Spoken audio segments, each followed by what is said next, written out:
بسم اللہ الرحمن الرحیم الرحمن علم القرآن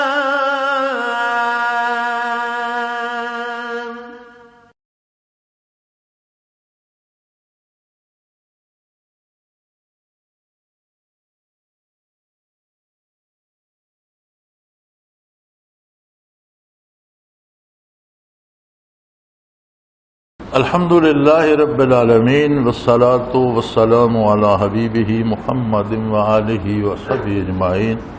اعوذ باللہ من الشیطان الرجیم. بسم اللہ الرحمن الرحیم. وهو الذی انزل من السماء ماء فاخرجنا به نبات كل شیء فاخرجنا منه خضرا نخرج منه حبا متراکبا ومن النخل من طلعها كنوان دانية وجنات من أعناب وزيتون والرمان متشابها وغير متشابه انظروا إلى ثمره إذا أثمر وينعه إن في ذلكم لآيات لقوم يؤمنون. وجعلوا لله شركاء الجن وخلقهم وخلقوا له بنين وبنات بغير علم سبحانه وتعالى عما يصفون. اللهم سبحانك لا علم لنا إلا ما علمتنا إنك أنت العليم الحكيم. مولاي صل وسلم دائما أبدا على حبيبك خير الخلق كلهم. آیات مبارکہ کا سادہ سا با محاورہ ترجمہ یہ ہے کہ وہی ذات ہے جو بلندیوں سے پانی برساتی ہے اور اس پانی سے ہر چیز کی قسم کی نباتات کو نکالتی ہے، پھر اس میں سے شوز شاخیں نکالتی ہے اور ان میں اوپر تلے لگے ہوئے دانے اور پھل نکالتی ہے، کھجور کے درختوں میں سے ان کے گچھے اور خوشے، اور جو پھل سے جھکے ہوئے ہوتے ہیں، اور بے شمار طرح کے باغات جن میں انگوروں کے باغ، زیتون، انار، کچھ ایک دوسرے سے بظاہر ملتے جلتے ہوتے ہیں لیکن ذائقے اور تاثیر میں الگ ہوتے ہیں، اور انہیں دیکھو جب ان پر پھل آتا ہے اور ان کے پکنے کو دیکھو. اس میں تمہارے لیے ایمان والوں کے لیے عظمت الہی کی بہت بڑی دلیلیں ہیں. جہالت سے لوگوں نے کبھی جنوں کو اللہ کا شریک بنا لیا اور کبھی اس کی ذات کو اپنے اوپر قیاس کر کے اس کے لیے بیٹے اور بیٹیاں تجویز کر دیں، حالانکہ وہ ذات پاک ہے اور ان باتوں سے بہت بلند ہے جو یہ کرتے ہیں.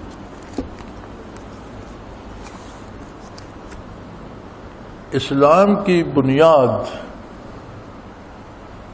آج نہیں، آدم علیہ نبینا علیہ الصلوۃ والسلام سے لے کر آقا نامدار حضرت محمد الرسول اللہ صلی اللہ علیہ وآلہ وسلم تک یہ سارا اسلام تھا جو انبیاء نے بتایا، اور ہر دین اپنے وقت میں اسلام تھا.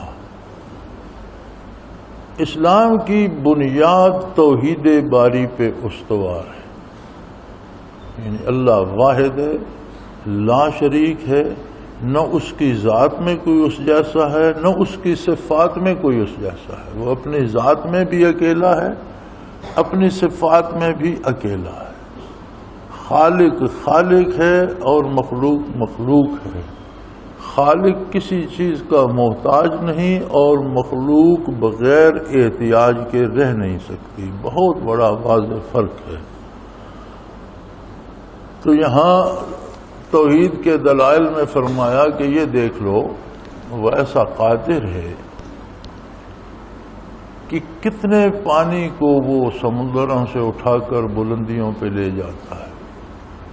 یہ ہلکی پھلکی چلنے والی ہوا یہ کتنا پانی اٹھائے پھرتی ہے کہ جب وہ برستا ہے تو زمین سے برداشت نہیں ہوتا. جب آسمان سے یا بلندیوں سے پانی کو اتارتا ہے تو تو زمین سنبھالنے سے عاجز آ جاتی ہے، طوفان آ جاتے ہیں، طغیانیاں آ جاتی ہیں، لوگ غرق ہونے لگتے ہیں، مکان بہہ جاتے ہیں، سڑکیں بہہ جاتی ہیں. تو یہ پانی زمین پر آنے سے پہلے کہاں تھا؟ وہ ایسا قادر ہے کہ اسی ہلکی پھلکی ہوا میں اس کو اٹھائے پھرتا تھا. یہی بادل جو آپ کو محض دھند نظر آتے ہیں، انہی میں یہ بے پناہ پانی سمویا ہوا تھا، اور وہ قادر ہے. اس نے ہوا کو بھی قوت دے دی اسے اٹھانے کی، اور بادل کو قوت دے دی اسے برداشت کرنے کی. لیکن جب وہ برستا ہے تو زمین جس نے اتنی مخلوق کا بوجھ اٹھا رکھا ہے، اس پانی کو سنبھالنے سے عاجز ہو جاتی ہے. کون ہے اس کے علاوہ دوسرا جو ایسا کر سکے؟ کوئی ہے؟ فرمایا اسی سے اندازہ لگا لو، ایک بارش سے، اور آج تو بارشوں کا موسم بھی ہے، اور جدھر سنو طوفان آئے ہوئے ہیں. صرف پاکستان میں نہیں، دنیا میں یہ عالم بپا ہے. بڑی بڑی حکومتوں سے سنبھالا نہیں جا رہا، شہروں کے شہر ڈوب رہے ہیں، سڑکیں پل تباہ ہو رہے ہیں، لوگ غرق ہو رہے ہیں. تو یہ بے پناہ پانی کہاں سے آ گیا؟ انہی بادلوں میں تھا جو ہمارے سروں پہ منڈلاتے رہتے تھے، اور یہی عام ہوا اسے اٹھائے پھرتی تھی. یہ وہ قادر ہے، جیسا چاہتا ہے کرتا ہے. پھر وہ ایسا قادر ہے کہ جتنا پانی برسا کوئی مختلف طرح کا نہیں تھا. نہ اس کے رنگ میں فرق تھا، نہ اس کے ذائقے میں فرق تھا، نہ اس کی تاثیر میں فرق تھا. لیکن فَأَخْرَجْنَا بِهِ نَبَاتَ كُلِّ شَيْءٍ، جتنی نباتات زمین سے ہوگی اسی ایک پانی سے ہوگی.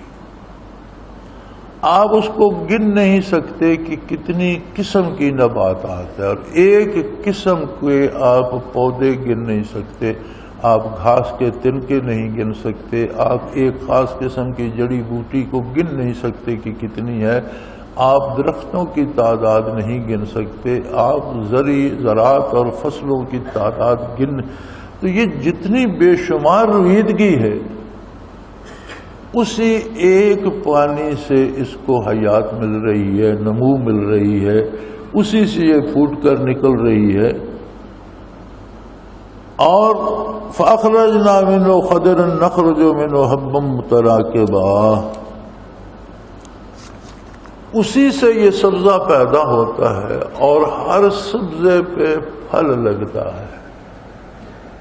کمال ہے، ہر سبزے کی خوشبو الگ ہے، ہر سبزے کا ذائقہ الگ ہے، ہر سبزے کی تاثیر الگ ہے،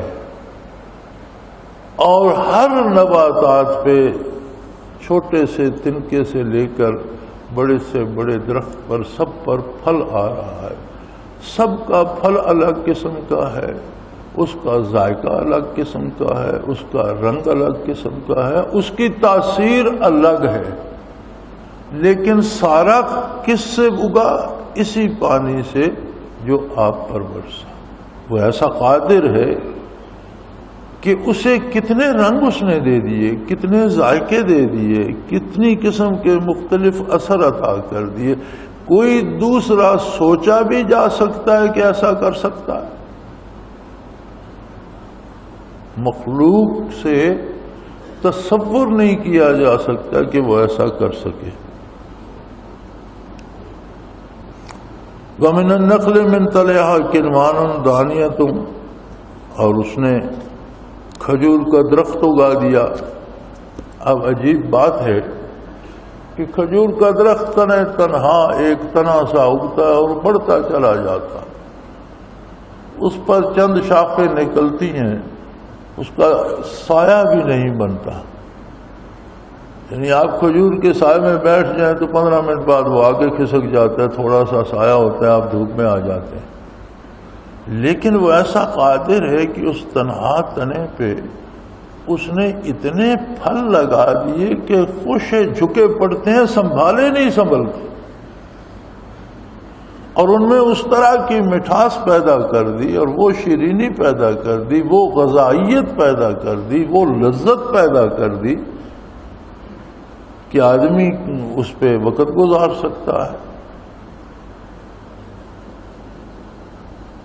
وجنات من اعناب وزیتون ورمان، اس نے انگوروں کے باغوں کے باغ اگا دیے، زیتون کے اس نے باغوں کے باغ اگا دیے، انار کے اس نے باغوں کے باغ اگا دیے۔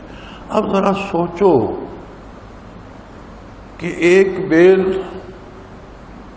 جو اپنا وزن نہیں اٹھا سکتی، جسے کھڑا کرنے کے لیے لوگ باغوں میں سہارے دیتے ہیں، لکڑیاں گاڑتے ہیں، چھپر سے بناتے ہیں، اس پر انگور کی بیل کو چڑھاتے ہیں، اسی بیل پر وہ کیسا عجیب قسم کا پھل لگا دیتا ہے کہ اپنے رنگ میں بھی وہ بے مثال ہے، اور اپنی شیرینی میں بھی بے مثال ہے، اور اپنے اثرات میں بھی بے مثل و بے مثال ہے،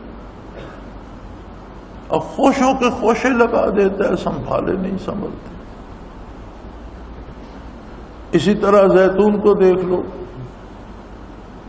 کہ ایک بظاہر ایک جنگلی پودا ہے، اور جنگلوں کے جنگل بھرے ہوئے ہیں، اس پر پھل آ جاتا ہے، اس پھل میں شیرینی بھی ہے، لذت بھی ہے، دوا بھی ہے، پھر اس سے تیل نکلتا ہے، کمال ہے، اور وہ تیل آپ کے اصلی گھی سے بھی کئی گنا زیادہ طاقتور اور جسم کو قوت دینے والا ہے۔ پانی تو ایک ہی برسا تھا، رویدگی ایک ہی زمین سے ہوئی، زمین بھی ایک ہے، پانی بھی ایک ہے۔ یہ کون ہے جس نے اتنے ان گنت پودے پیدا کیے، اتنا ان گنت سبزہ پیدا کیا؟ جو تنکا گھاس کا زمین سے نکلتا ہے، ہر تنکا گل بکف ہے، ہر تنکے نے ایک پھول اٹھا رکھا ہے۔ اور آج کل اس بارشوں کے موسم میں دیکھیں، جنگل کا جنگل ایسے ہو گئے جیسے کسی نے مخملی چادر بچھا دی ہے، اور اس پر اتنی گلکاری کی ہے کہ ہر تنکے پہ پھول ہے، ہر پھول کا رنگ الگ ہے، ہر پھول میں اتنی باریکیاں ہیں، ایک پتی کو توڑ کر دیکھنے بیٹھ جائیں تو آپ سمجھ نہیں سکتے کہ اس میں کتنی رنگیں، کتنے رنگ، کتنے اس ایک پتی میں آگے کتنی گلکاری اور کتنے پھول اس میں ہیں۔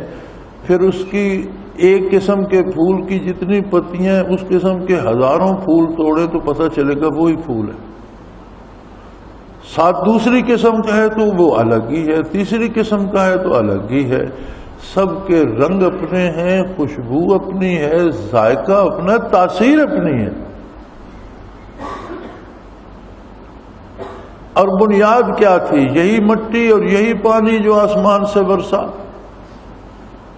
کون ہے وہ قادر مطلق؟ کون ہے ایسی ہستی جو ان سب میں رنگ آمیزی اور رنگ سازی کر رہا ہے، جو ان میں تاثیرات پیدا کر رہا ہے، جو ان میں اثر پیدا کر رہا ہے، جو ان میں خوشبوئیں بھر رہا ہے؟ وہ ہستی کون ہے؟ فرمایا وہ واحد لا شریک ہے۔ ساری دنیا کے کارخانے، ساری دنیا کی سائنس، ساری دنیا کے انسان جن اکٹھے ہو جائے، ایک تنکا ویسا نہیں بنا سکتے جیسا قدرتی طور پر پیدا ہوتا ہے، زمین سے اگتا ہے۔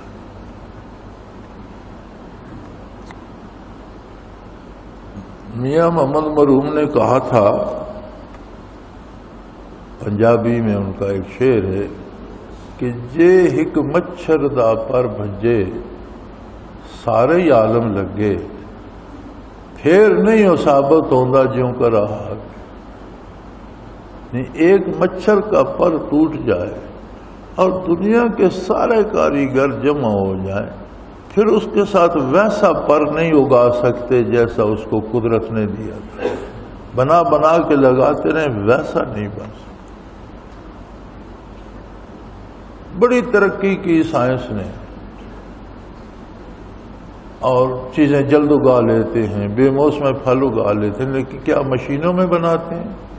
نہیں، وہی پانی دے کر اسی زمین میں مختلف اجزاء ملا کر بناتے اسی زمین، اور بناتا وہی قادر مطلق ہے، اسی زمین اور پانی سے اسی کے طریقے پر۔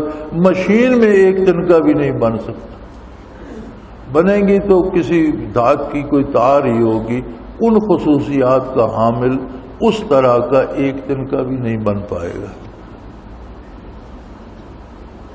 اس نے باغوں کے باغ اگا دیے، انگور کے، زیتون کے، انار کے،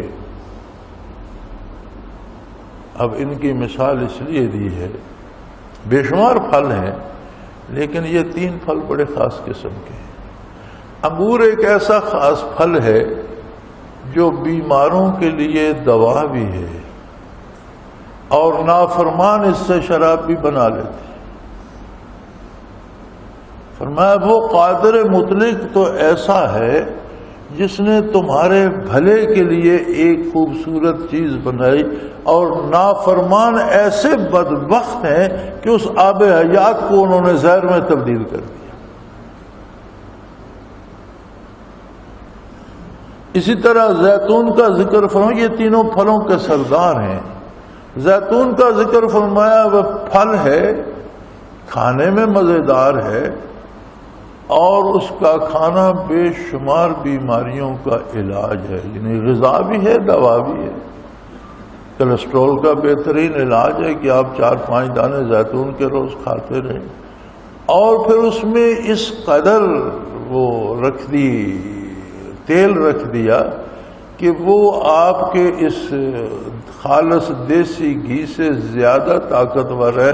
اور مزے کی بات یہ ہے کہ گھی مکھن کھائیں گے کولیسٹرول بنے گا، زیتون کھائیں گے طاقت اس سے زیادہ دے گا اور کولیسٹرول کو نفی کرے گا۔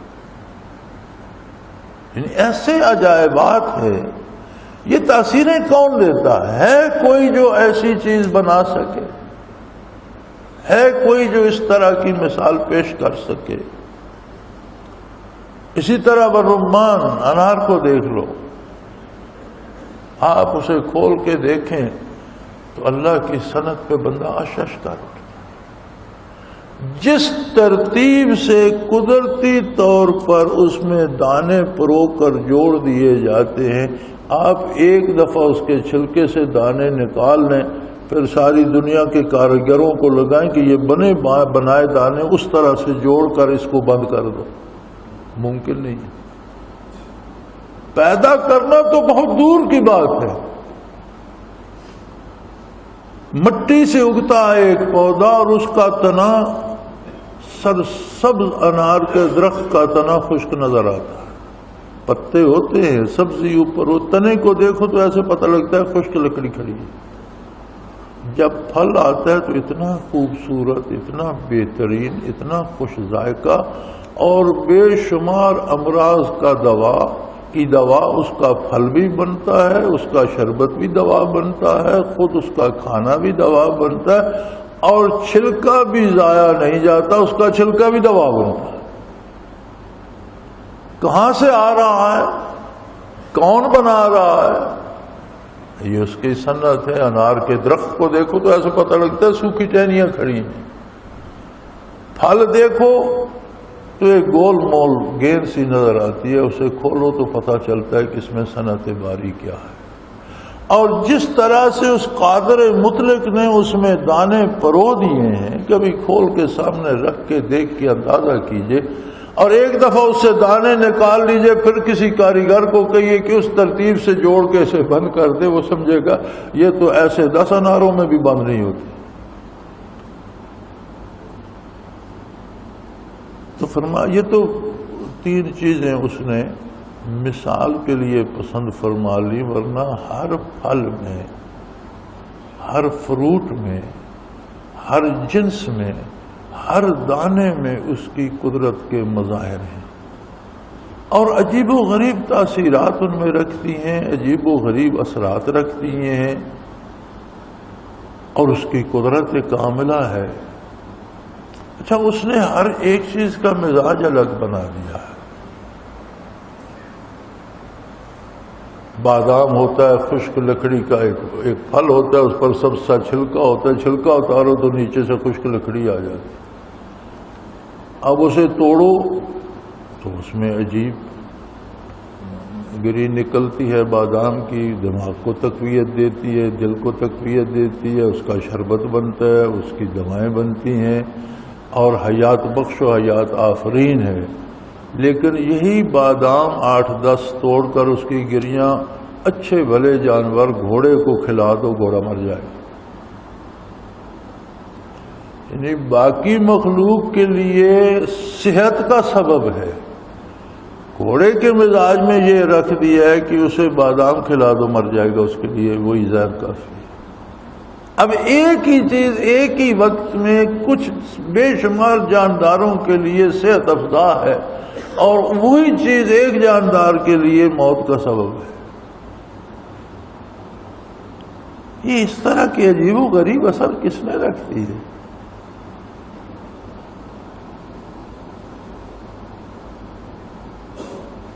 متشابہ و غیر متشابہ، عجیب بات ہے کہ ایک جیسے بھی ہوتے ہیں لیکن سب الگ الگ ہوتے ہیں۔ ایک خوشے سے آپ انگور کھائیں، ہر دانے کا ٹیسٹ الگ ہے۔ دو بیلیں انگور کی الگ الگ ہیں یا دو گچھے الگ الگ ہیں، ایک نیم پختہ ہے، ایک پک گیا، ایک میٹھا ہے، ایک کھٹا ہے۔ ایک درخت پہ انار کھڑے ہیں، ایک پک گیا ہے میٹھا ہے، ایک توڑے تو کھٹا ہے کچا ہے۔ ایک درخت پہ بادام لگ گئے، ایک توڑے تو میٹھا ہے، ایک توڑے تو کڑوا ہے، زہر کی مانند ہے، تلخ ہے۔ اس کی اپنی قدرت ہے، اس کی اپنی صنعت ہے۔ متشابہ ایک دوسرے جیسے ہیں، غیر متشابہ ایک دوسرے سے الگ بھی ہیں۔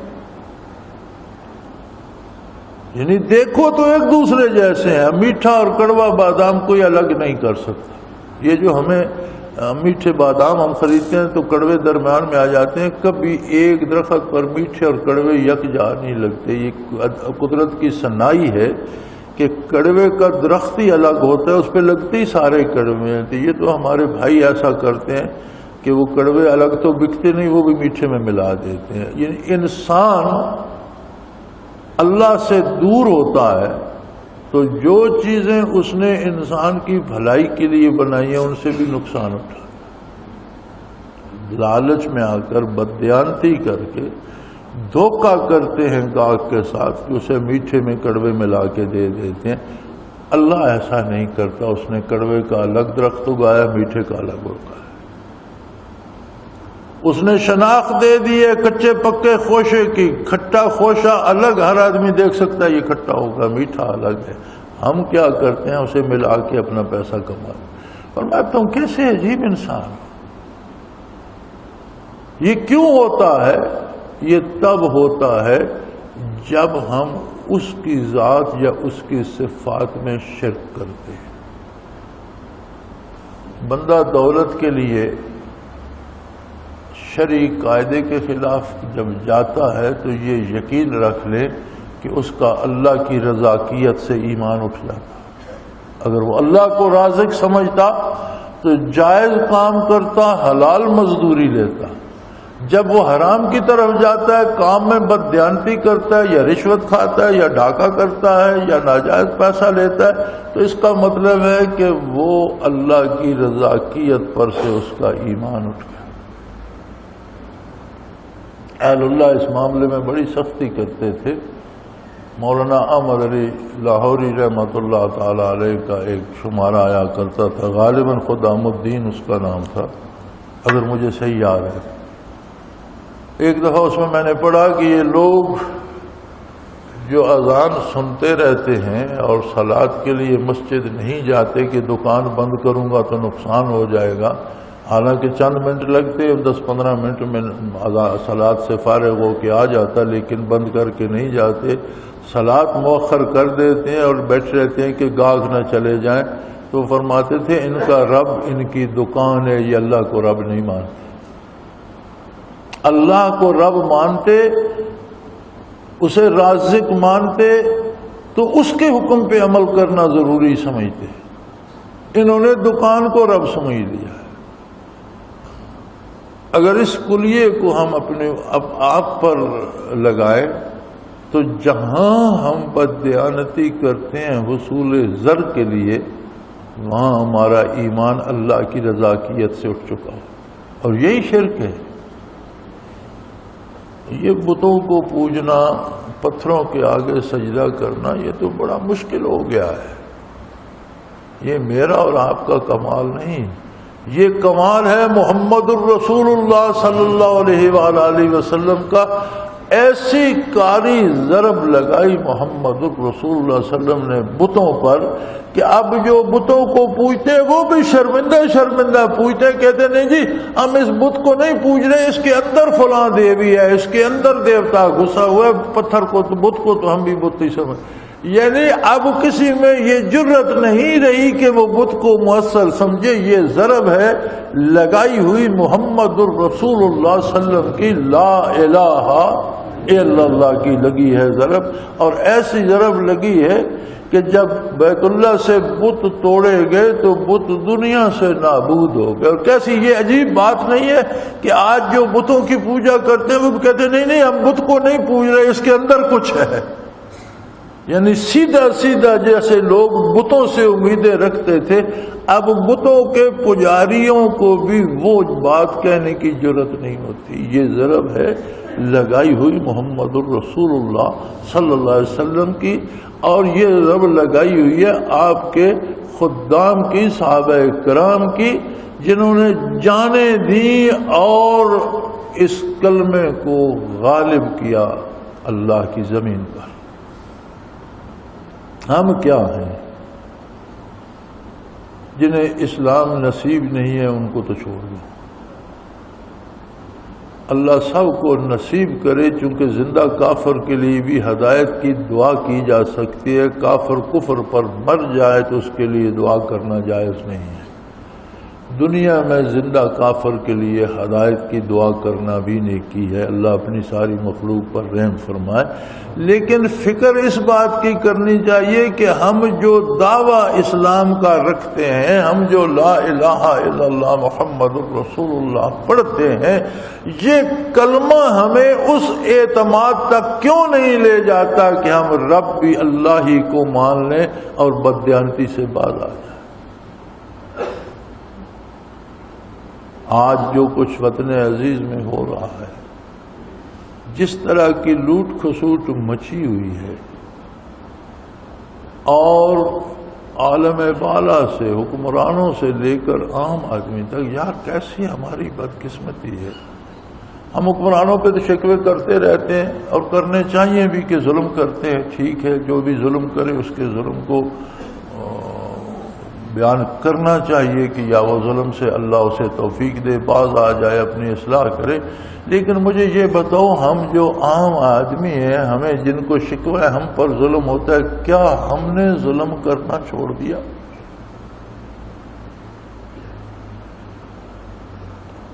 کیا ہم اپنی ذمہ داریاں پوری کر رہے ہیں؟ کیا ہمارے دکاندار اور تاجر بھائی دیانتداری سے تجارت کر رہے ہیں؟ کیا کوئی ایسی دکان اس پورے ملک میں ہے جس پر بلا خوف و خطر بچی کو بھیج دیں، بچے کو بھیج دیں، بزرگ چلا جائے، اس کا نرخ بھی صحیح ہوگا، اس کا وزن بھی صحیح ہوگا اور اس چیز کی کوالٹی بھی ٹھیک ہوگی، پورا دے گا؟ کوئی ہے ایسی ایک دکان؟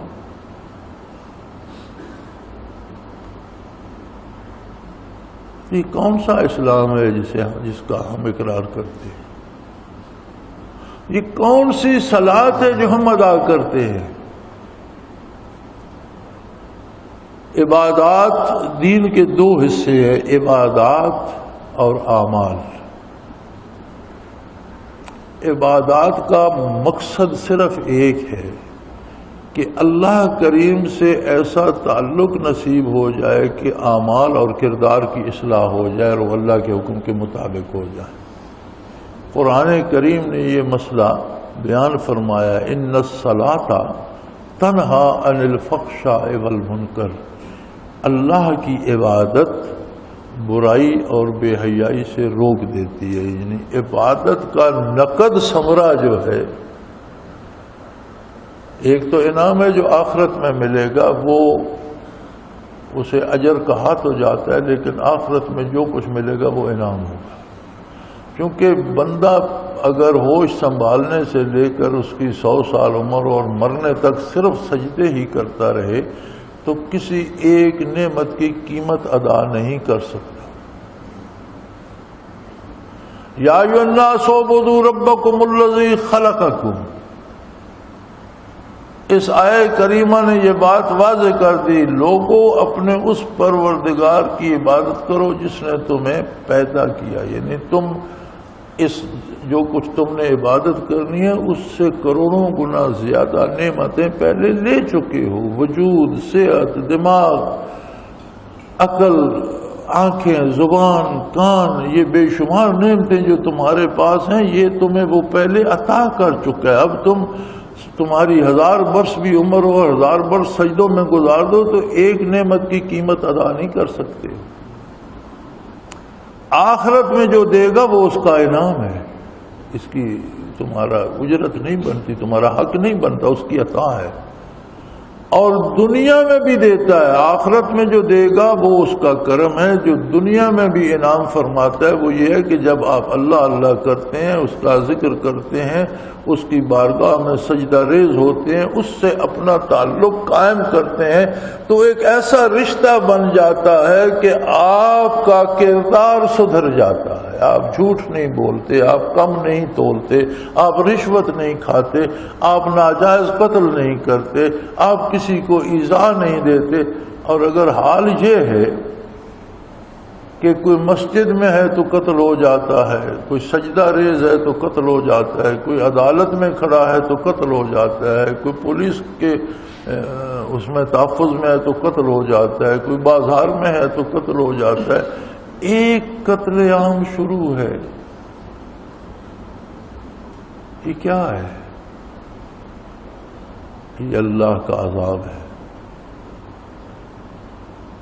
جب کسی قوم میں بے حیائی پھیلتی ہے، نبی کریم صلی اللہ علیہ وسلم نے فرمایا جب کسی قوم میں بدکاری زیادہ ہوتی ہے تو جو عذاب اس پہ آتا ہے وہ یہ ہوتا ہے کہ قتل عام بڑھ جاتا ہے، وہ ایک دوسرے کو قتل کرنے لگ جاتا ہے۔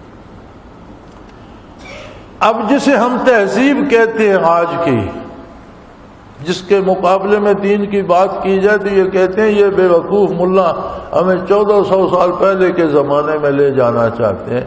یہ تہذیب حاضرہ کی دین ہے کہ ہم قتل عام میں ملوث، ہر بندہ دوسرے کا جانی دشمن ہے۔ یہ عذاب الہی ہے۔ اللہ دلوں میں دشمنی پیدا کر دیتے ہیں جب لوگ بدکار ہو جاتے ہیں، برائی میں، بدکاری میں ملوث ہو جاتے ہیں۔ اگر ہماری تہذیب ہمیں یہاں لے آئی ہے کہ بیٹی ناچے اور باپ بیٹھ کر تالیاں بجائے، بہن ناچ رہی ہو اور بھائی اس پر فخر کر رہا ہو، عورتیں بازار میں برائی کر کے پیسہ لے آئیں اور مرد اس سے جوئے کھیلے، جس قوم کا یہ عالم ہوگا اور اسے تہذیب سمجھا جائے گا وہ قوم قتل عام کے عذاب میں مبتلا ہوگی۔ یہ فیصلہ ہے قدرت کا اور اس کی خبر دی ہے محمد الرسول اللہ صلی اللہ علیہ وسلم۔ آج کہا یہ جاتا ہے کہ اس دہشت گردی کی روٹ کاز تلاش کرو۔ ہمارے لوگ اردو انگریزی میں بولتے ہیں، ہمارا حکمران طبقہ یا تو ساری انگریزی بولتا ہے اور اگر اردو میں بات کر رہے ہوں تو آدھے سے زیادہ اس میں انگریزی بولی جاتی ہے۔ ان کا خیال یہ ہے کہ پاکستان کے بسنے والے لوگ اردو کم سمجھتے ہیں، زیادہ پڑھے لکھے، زیادہ انگریزی سمجھتے ہیں، یا پھر یہ چاہتے ہیں کہ ان بے وقوفوں کو بات سنانے کا کیا فائدہ، صرف وہی سن سکے جو انگریزی سمجھتا ہو، اس لیے انگریزی میں بات کرتے ہیں۔ دو ہی باتیں ہو سکتی ہیں۔ تو یہ کہتے ہیں روٹ کاز کہتے ہیں بنیادی سبب کو۔ اردو میں روٹ کاز کا ترجمہ ہوگا بنیادی سبب، اصل باعث اس کا کیا ہے، بنیادی سبب کیا ہے۔ محمد الرسول اللہ صلی اللہ علیہ وسلم نے فرمایا دہشت گردی کا بنیادی سبب بدکرداری ہے۔ جب لوگوں میں بے حیائی اور زنا عام ہو جاتا ہے وہ قوم خانہ جنگی اور آپس کی قتل و غارت گری میں مبتلا ہو جاتی ہے۔ اور خود کو ان لوگوں پہ قیاس مت کرو جن پر کافروں نے حملہ کیا اور وہ مقابلہ کر رہے ہیں، وہ تو جہاد کر رہے ہیں۔ ہم کس کے خلاف جہاد کر رہے ہیں؟ ہم کہ یہ بازاروں میں بندے قتل کر کے کون سا جہاد کر رہے ہیں؟ ہم مساجد میں بم پھینک کے کون سا جہاد کر رہے ہیں؟ ہم مختلف گھروں کو آگ لگا کے کون سا جہاد کر رہے ہیں؟ ہم دوسروں کو لوٹ کر کون سا جہاد کر رہے ہیں؟ یہ جہاد نہیں، عذاب الہی ہے۔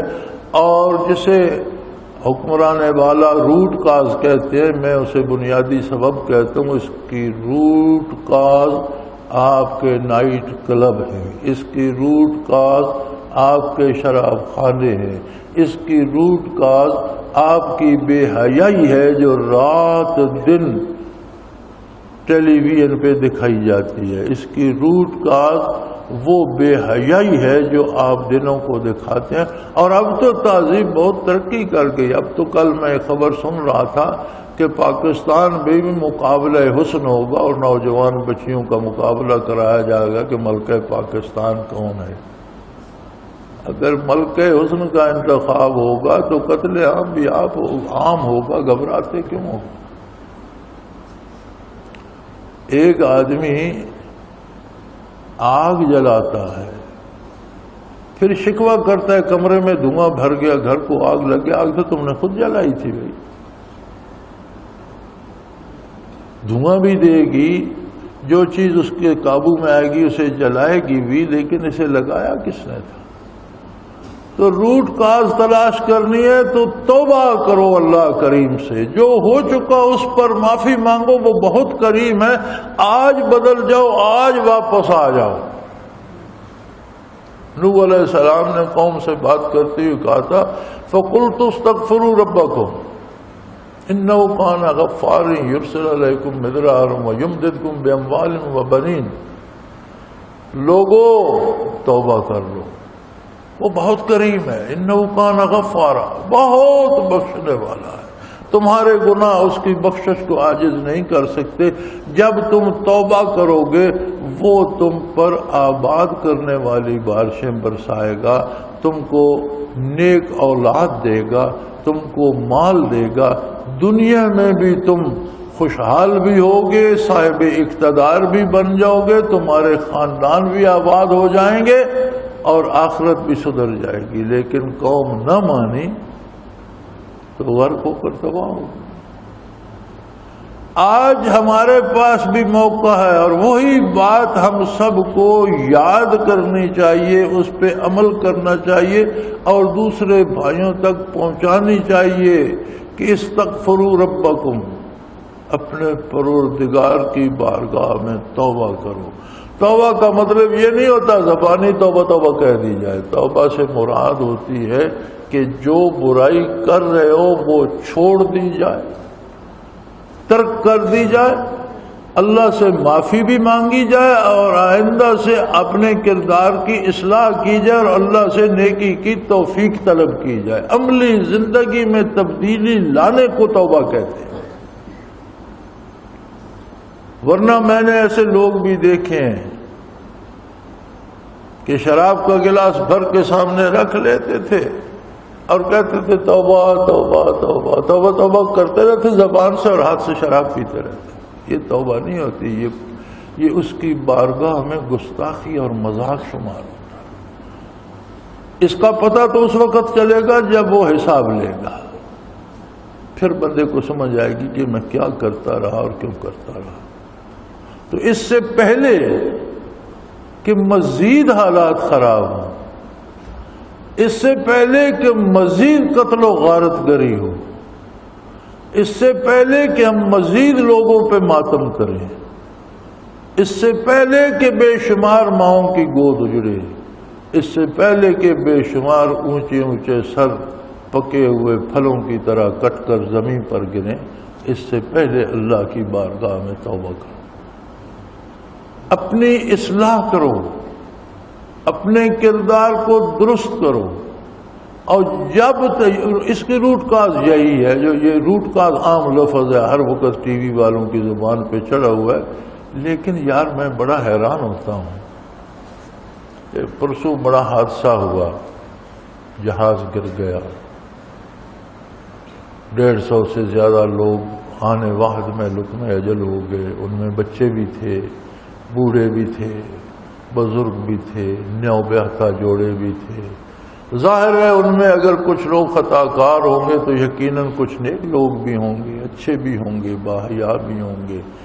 آنے واحد میں ایک مخلوق لقمہ اجل بن گئی۔ اب 3 دن سے اس پر بڑی باتیں ہو رہی ہیں، بڑی باتیں۔ آپ کوئی چینل ٹی وی کا کھولیں، اس پہ اسی پہ بحث ہو رہی ہے. لیکن دکھ کی بات یہ ہے کہ کسی ایک بندے کے منہ سے نہیں نکلا کہ ہمیں توبہ بھی کرنی چاہیے, اپنی اصلاح کرنی چاہیے. یہ کوئی اللہ کی طرف سے ہم پر عذاب آ رہے ہیں کہ ہر طرف سے بارش ہوتی ہے تو بجائے آباد ہونے کے زمینیں غرقاب ہو رہی ہیں, بندے بھی ڈوب کر مر رہے ہیں, جانور بھی مر رہے ہیں. اور جو باعث رحمت تھی ہمارے لیے باعث مصیبت بن گئی. نہیں ہوتی تو پیاس سے مرنے لگ جاتے ہیں, بازار میں جاتے ہیں تو قتل ہو جاتے ہیں, گھر میں بیٹھے ہیں تو قتل ہو جاتے ہیں. تو یہ اتنی قتل عام جو ہو رہا ہے تو ہم اللہ سے توبہ کریں, اللہ سے بخشش چاہیں, اس سے سلامتی کی استدعا کریں. لیکن میں نے ان 3 دنوں میں کسی کے منہ سے یہ بات نہیں سنی. کیا یہ حیرت کی بات نہیں؟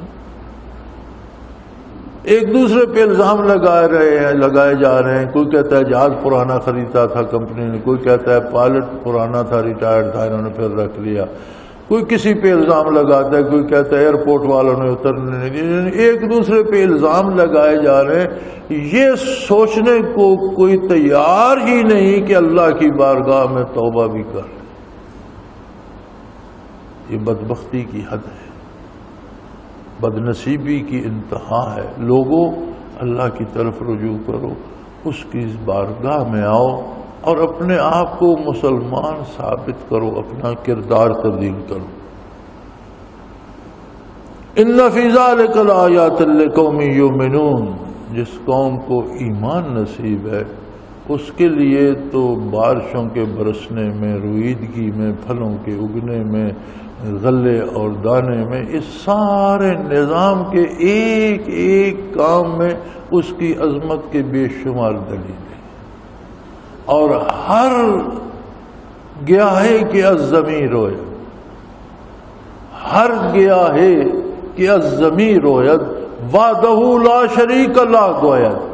ہر دن کا اس کی توحید پہ گواہی دے رہا ہے, ہر پھول اس کی توحید پہ گواہی دے رہا ہے, ہر پتا اس کے وحدہ لا شریک ہونے کا گواہ ہے. لیکن لوگ اتنے کم حوصلہ ہیں کہ وَجَعَلُوا لِلَّهِ شُرَكَاءَ الْجِنَّ,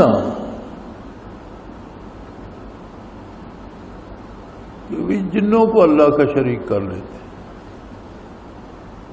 بے شمار مخلوق ہے جس کو لوگوں نے فرضی عامل کا نام رکھ کر اور پروفیسر کا روپ دھار کر اور کبھی پیر کا حلیہ بنا کر اور کبھی مولوی کا حلیہ بنا کر اس میں پھنسا رکھا ہے کہ یہ آپ کا یہ کام جنوں سے کرا دیں گے, لو اور تماشا دیں گے. اور یہ قوم اتنی اللہ سے دور ہو چکی ہے کہ جو یہ کام کرتے ہیں, اب ان کے یہ ہر اخبار میں ہفتہ وار ایک رسالہ بھی آتا ہے جسے وہ ویکلی ایڈیشن کہتے ہیں, اس میں پورے صفحے کا اشتہار ہوتا ہے کہ بھائی میرے پاس آؤ, میں تمہارا یہ سارا کام جنوں سے کرا دوں گا. یار کسی میں اتنا سوچنے کی فرصت نہیں کہ وہ کہتا ہے مجھے 50 یا 500 روپے دے دو, میں تمہارا 5 کروڑ کا کام کرا دوں گا. تو بندہ یہ سوچے کہ یہ 500 مجھ سے کیوں مانگتا ہے, اپنا 5 کروڑ ادھر سے لے لے. مجھ سے 500 لیتا ہے اور مجھے جنوں سے 5 کروڑ کا کام کرا کر دینے کا کہتا ہے, تو یہ بے وقوف ہے. یہ 5 کروڑ مجھے دیتا ہے, 500 یہ لیتا ہے. اگر اس کے بس میں تو 5 کروڑ خود کیوں نہیں لیتا؟ تو بات سمجھ میں آ جائے کہ یہ سارا جھوٹ ہے. اگر اس کے بس میں ہوتا وہ 5 کروڑ لینا تو آپ کو دلانے کی بجائے خود لیتا. روٹی کھانے میں تو آپ کی شیرینیوں کا محتاج ہے, بچے پالنے میں تو آپ کے دیے ہوئے پیسوں کا محتاج ہے, گھر بنانے میں تو آپ کے دیے ہوئے پیسوں کا محتاج ہے. آپ کو کہتا ہے آپ کا سارا کام میں جنوں سے کرا دوں گا. کمال ہے. کلمہ پڑھنے کے بعد ہمارا کارساز تو وہ وحدہ لا شریک ہے. جن کیا حیثیت رکھتا ہے؟ اللہ کریم فرماتا ہے وَخَلَقَهُمْ, تم انہیں میرا شریک بناتے جنہیں خود میں نے پیدا کیا ہے, جو پیدا ہونے میں اپنے وجود میں میرے محتاج ہے, انہیں میرے برابر کرتے ہو. مخلوق کو خالق کے برابر کر لیتے ہو. لیکن یاد رکھو ہم زبان سے نہیں کہتے, عمل ہمارا یہی ثابت کرتا ہے کہ ہم کروڑوں روپے روزانہ ان جعلی عملوں کو نذرانہ دیتے ہیں. ان کے پاس اتنا پیسہ جمع ہو جاتا ہے کہ وہ لاکھوں کا تو ہر ہفتے اشتہار دیتے ہیں. یہ جو کمپنیاں اشتہار دیتی ہیں یا کاروباری لوگ اشتہار دیتے ہیں تو اس کا ایک معیار ہوتا ہے کہ جو نفع آتا ہے ان کا ایک معیار یہ ہے کہ جتنا نفع آتا ہے اس کا 2%، یعنی 100 روپے اگر نفع آتا ہے تو 2 روپے اشتہاروں پہ خرچ کیے جائیں. یہ ان کا ایک معیار ہے. اور ایک دفعہ چند سال پہلے ایک کمپنی نے بڑھا کر اسے 4% کر دیا تھا تو پورے پاکستان میں شور ہو گیا تھا کہ یہ زیادتی کر رہے ہیں اور دوسروں کو بھی خراب کریں گے، انہیں واپس 2% پہ آنا چاہیے. تو اگر یہ جھوٹے جنات کے عامل ہر ہفتے لاکھ روپے کا بھی اشتہار دیں تو اس کا مطلب ہے ان کی مہینے کی کمائی کا 4 لاکھ روپے جو ہیں یہ 2% ہیں. یار یہ پیسے انہیں کون دیتا ہے؟ سارے ہم ہی جو کلمہ بھی پڑھتے ہیں، نمازیں بھی پڑھتے ہیں، خود کو مسلمان بھی کہتے ہیں اور کام کرانے کے لیے جنوں والوں کے پاس جاتے ہیں. جن میرا یہ کام، اللہ کریم فرماتا ہے جن تیرے کارساز نہیں ہیں، جن تو خود عاجز مخلوق ہیں. وَخَلَقَهُمْ، میں نے انہیں پیدا کیا ہے، اور میری مخلوق ہے، تم انہیں میرے برابر کہاں بٹھا رہے؟ سب کے کام تو میں نے کرنے ہیں. مجھ سے مانگو، میری بارگاہ میں درخواست کرو، اور تمہارے اتنے کام میں کرتا ہوں جو تم جانتے ہی نہیں. ساری عمر آنکھوں سے دیکھتے رہتے ہو، تمہیں تب اندازہ ہوتا ہے جب وہ بینائی چھین لیتا ہے تو پتہ چلتا ہے کہ یار بینائی کتنی نعمت تھی. ساری عمر ان دانتوں سے کھاتے ہو، ایک دانت میں ذرا سا درد ہو جاتا سمجھ جاتی ہے کہ یہ کتنی نعمت تھی اور اس میں تکلیف ہو تو کتنا دکھ ہوتا ہے. کتنی نعمتیں ہیں جو تمہیں میں نے دے رکھی جن کا تمہیں احساس ہی کوئی نہیں، اور پھر تم میری بارگاہ چھوڑ کر پھر جنوں کے پیچھے بھاگ رہے ہو. لیکن یہ جتنے ہمارے نام نہاد پیر اور بعض مولوی بھی اللہ معاف کرے اور یہ جو عامل کہلاتے ہیں، جب ان آیات پہ گزرے تو کہتے ہیں یہ کافروں کے لیے ہے. ارے بھائی برائی تو برائی ہے، کافر کرے تو برائی ہے، مسلمان کرے تو 10 گنا زیادہ برائی ہے. کہ یہ کلمہ پڑھنے کے بعد پھر برائی کیوں کرتا ہے؟ برائی برائی ہے، کافر کرے تو بھی برائی برائی ہے، لیکن وہی برائی جب مسلمان کرتا ہے تو اس کی جو ہے برا ہونا اس میں زیادتی ہو جاتی ہے کہ یہ کلمہ پڑھنے کے بعد، ایمان لانے کے بعد پھر یہ برائی کیوں کر رہا ہے.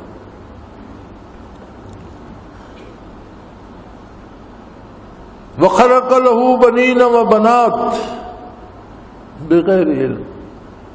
بعض جاہلوں نے اس کے لیے بیٹے تصور کر لیے. عیسائیوں نے کہا عیسیٰ علیہ السلام اللہ کے بیٹے ہیں، یہودیوں نے کہا عزیر ابن اللہ، حضرت عزیر علیہ السلام اللہ کے بیٹے ہیں. بغیر علم. فرمایا اس پر کوئی علمی دلیل کہیں سے کوئی نہیں لا سکتا. بغیر دلیل کے، بغیر کسی ثبوت کے، بغیر کسی وجہ کے خواہ اللہ کے لیے اولاد تجویز کر دیتے ہیں. سبحانہ، وہ ذات پاک ہے، بہت بلند ہے، نہ اس کا کوئی ہمسر ہے، نہ اس کا کوئی برابر کا ہے، نہ اس کا کوئی ماں باپ بن سکتا ہے، نہ اس کا کوئی بیٹا بیٹی. وہ واحد ہے، لا شریک ہے. واللہ احد لم یلد ولم یولد ولم یکن لہ کفوا احد. وہ واحد ہے، لا شریک ہے، کوئی اس کا بیٹی بیٹا ماں باپ نہیں ہے، کوئی اس کی برابری کی ہستی نہیں ہے. وہ واحد و لا شریک ہے. سبحانہ و تعالی عما یصفون. یہ جو باتیں گھڑتے ہیں وہ ان سب سے بلند و بالا ہے، اور ان سب باتوں سے اس کی ذات پاک اور ماورا ہے. سو میرے بھائی، اسلام کی بنیاد توحید باری کے ساتھ وابستہ ہو جانا ہے، اور اپنی عملی زندگی میں یہ ثابت کرنا ہے کہ میں اللہ کا بندہ ہوں، اللہ کے رسول صلی اللہ علیہ وسلم کی امت ہوں، وہ کروں گا جس کی اجازت میرا اللہ دے، میرا رسول دے، اور جہاں سے میرا اللہ اور میرا رسول روک دے میں وہاں سے رک جاؤں گا، نفع ہو یا نقصان۔ کوئی بت کوئی جن میرا کچھ نہیں بگاڑ سکتا، نفع ہوگا تو اللہ کی طرف سے، نقصان ہوگا تو میری کسی کوتاہی کا نتیجہ ہوگا۔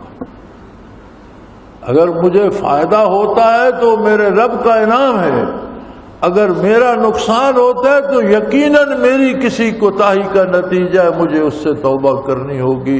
اللہ کریم ہمیں توبہ کی توفیق بھی دے، ہماری توبہ قبول بھی فرمائے اور اس پر قائم رہنے کی توفیق دے، اس ملک کو ہمیشہ قائم رکھے اور اس پر عدل و انصاف کی حکومت قائم فرمائے۔ وآخر دعوانا ان الحمدللہ رب العالمین۔ اللہ اللہ اللہ اللہ اللہ اللہ اللہ اللہ۔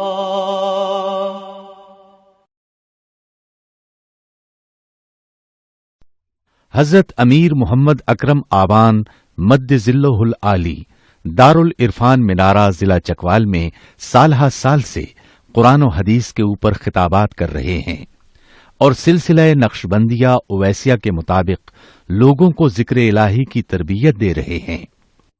وہ قرآن پاک کی تفسیر ترتیب وار بیان کر رہے ہیں۔ تفسیر قرآن کو وہ موجودہ ملکی اور بین الاقوامی حالات کے مطابق بیان کرتے ہیں۔ موٹر وے سے کلر کہار کے انٹرچینج سے نکلتے ہوئے، کلر کہار کی جھیل سے ہوتے ہوئے، میانی، بوچھال اور نور پور سے گزرتے ہوئے دارالعرفان منارہ پہنچ سکتے ہیں۔ حضرت امیر محمد اکرم آوان نے بچیوں اور بچوں کی دینی اور دنیاوی تعلیم کے لیے سقارہ اکیڈمی کے نام سے ایک درسگاہ بھی قائم کی ہے، جس کا افتتاح ملک پاکستان کے صدر جنرل محمد ضیاء الحق نے اپنے دست مبارک سے کیا تھا۔ وہ تمام احباب جو اسلام کی طلب رکھتے ہیں ان سے گزارش ہے کہ دارالعرفان منارہ ضلع چکوال میں امیر محمد اکرم آوان صاحب کے خطابات سے مستفید ہوں۔ وہ ہر جمعے کو نماز سے پہلے بیان فرماتے ہیں۔ ہر ماہ کی پہلی اتوار کو ماہانہ اجتماع ہوتا ہے جس میں آپ خصوصی خطاب فرماتے ہیں اور پاکستان کے چاروں صوبوں سے احباب اس اجتماع میں شرکت کرتے ہیں۔ اس کے علاوہ یہاں سال میں 2 مرکزی اجتماعات بھی ہوتے ہیں، ایک رمضان المبارک میں اعتکاف کا اجتماع اور دوسرا جولائی اور اگست میں 40 دن کا اجتماع ہوتا ہے جس میں روحانی تربیت کی جاتی ہے۔ اپنا خون سیماب دے کر اتنا ہم کر جائیں گے، نام آقا کا چمن میں پھر رقم کر جائیں گے۔